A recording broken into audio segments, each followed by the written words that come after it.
तो wrestling fans, चलिए हम बात करते हैं फर्स्ट फिनिशर्स इन WWE पार्ट 2। तो गाइस, जैसा कि मैंने लास्ट पार्ट में आपको हिंट भी दिया था कि मैं रैंडी ऑर्टन के एक मूव के बारे में बात करूंगा जो मुझे काफी ज्यादा वियर्ड लगता था और काफी ज्यादा वीक भी लगता था। जी हाँ गाइस, रैंडी ऑर्टन WWE की डेकोरेटेड सुपरस्टार्स में से एक है। वो लेजेंड किलर है। ये वो बंदा है जो RKO करंटली यूज करता है। बट जब रैंडी ऑर्टन ने WWE में डेब्यू किया था तो वो किसी और फिनिशर को यूज करते थे और उस फिनिशर का नाम था ओवरड्राइव। कुछ लोग इसको रोज प्लांट दी प्लेमेकर भी बोलते थे, बट रैंडी ऑर्टन इस ओवरड्राइव के नाम से यूज किया करते थे। ये मूव काफी ज्यादा वियर्ड लगता था। इसमें रैंडी ऑर्टन अपने ओपोनेंट की हेड को नी पर अटैच करते थे और अजीब सा एक मूवमेंट देते थे जिससे ऐसा लगता था कि उनके ओपोनेंट से ज्यादा तो रैंडी ऑर्टन को ही चोट लग रही है। उस मूव को MVP भी परफॉर्म किया करते थे, बट ये मूव उतना ज्यादा पॉपुलर लगा ही नहीं और फैंस में भी ये मूव ज्यादा ट्रेंडिंग नहीं हुआ। ये काफी ज्यादा एक वीक फिनिशर था, फैंस को भी इसके लिए कुछ फर्क पड़ता ही नहीं था। उसके बाद रैंडी ऑर्टन ने RKO को WWE में इंट्रोड्यूस कराया और वो लेजेंड किलर बन गए। बात करें नेक्स्ट मूव की, तो नेक्स्ट मूव है पीपल्स एल्बो। जी हाँ गाइस, ये मूव काफी ज्यादा फेमस है और आज भी बहुत सारे रेसलर्स इस मूव को परफॉर्म करते हैं। इवन रेसलमेनिया में स्नूप डॉग ने इस मूव को परफॉर्म करके रखा हुआ है और द रॉक जब अभी रिटर्न आए थे इस साल के रेसलमेनिया के लिए, तभी उन्होंने इस मूव को परफॉर्म किया। बट अगर हम एक्चुअल में बात करें तो ये मूव इतना ज्यादा पावरफुल नहीं है जिससे कोई रेसलर पिन हो सके। Just because of the popularity of the rock इस मूव को यूज किया जाता है। बात करें नेक्स्ट मूव यानी कि नेक्स्ट फिनिशर की, तो वो है 5 नकल शफल। जी हाँ गाइस, द रॉक के राइवल यानी कि हमारी hustle loyalty respect John Cena इस मूव को परफॉर्म किया करते थे और ये भी मूव द रॉक के पीपल्स एल्बो की तरह सेम है। इस मूव को भी जस्ट पॉपुलैरिटी के कारण WWE यूज करती थी क्योंकि ये मूव जॉन सीना का मूव था। और हालांकि मैंने तो बहुत सारे, अगर आप जॉन सीना के किसी पुराने मैच को देखोगे और उसको स्लो मोशन में देखोगे तो आपको पता चलेगा कि ये मूव एक्चुअल में उनके ओपोनेंट्स को हिट भी नहीं करता था। हालांकि ये मूव देखने में काफी ज्यादा अच्छा लगता था और स्टिल R-Truth करंटली इस मूव को परफॉर्म करते हैं और जॉन सीना भी जब भी वापस आते हैं तो वो इस मूव को परफॉर्म करते हैं, बट उनका ये मूव ज्यादा पावरफुल नहीं था। बात करें नेक्स्ट मूव की, तो नेक्स्ट मूव भी जॉन सीना का ही है और वो मूव है जॉन सीना का 6th मूव ऑफ डूम। जी हाँ गाइस, जॉन सीना के लिए ऐसी बातें बहुत होती थी कि वो केवल 5 मूव्स का यूज करते हैं जिनके कारण वो मैच जीतते हैं और उन मूव्स को 5 मूव्स ऑफ डूम बोला जाता था। इसलिए जॉन सीना ने एक नए मूव को इंट्रोड्यूस किया और उस मूव को आने से पहले इस मूव को काफी ज्यादा हाइप मिली थी। जॉन सीना ऐसे बोल रहे थे कि इन्होंने इस मूव को चाइना में जाकर सीखा है, ये काफी ज्यादा डेडली मूव है और ये अच्छे रेसलर्स को हरा देगा। बट जब उन्होंने पहली बार इस मूव को परफॉर्म किया एलायंस पर, आई वाज लाइक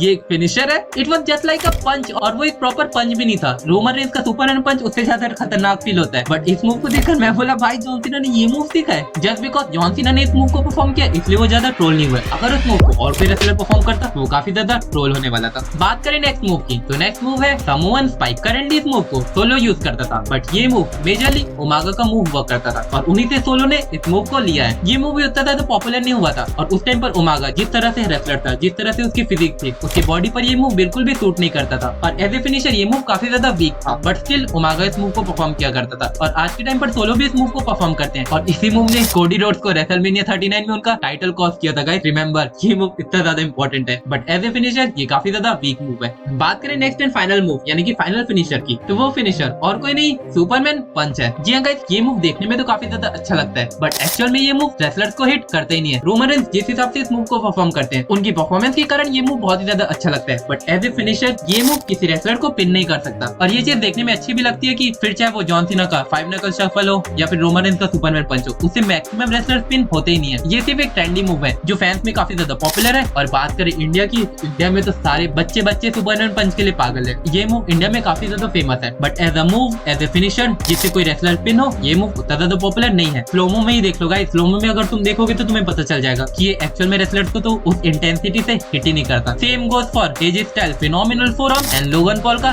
1 लकी पंच। हालांकि वो दोनों ही हाई फ्लाइंग मूव है, उन दोनों का मूव सिर्फ एक हाई फ्लाइंग मूव के कारण डिफरेंशिएट हो जाता है। इवन एजे स्टाइल के फिनोमिनल फोरआर्म से तो काफी ज्यादा लोग पिन भी होते हैं, बट एज ए फिनिशर वो इतना ज्यादा पॉपुलर नहीं है। एजे स्टाइल्स का जो दूसरा फिनिशर है स्टाइल्स क्लच, वो देखने में काफी ज्यादा अच्छा है और डेडली भी लगता है in comparison to phenomenal forearm. So guys, with this I am ending this video. अगर मैंने किसी एक फिनिशर को मिस किया है या किसी मूव को मिस किया है, then do let me know in the comments down below. Maybe मैं उसको नेक्स्ट पार्ट पर जरूर इंक्लूड करूं। Till then guys, I will see you in my next video. See ya, bye bye. और इसका part 1 जरूर check करना guys.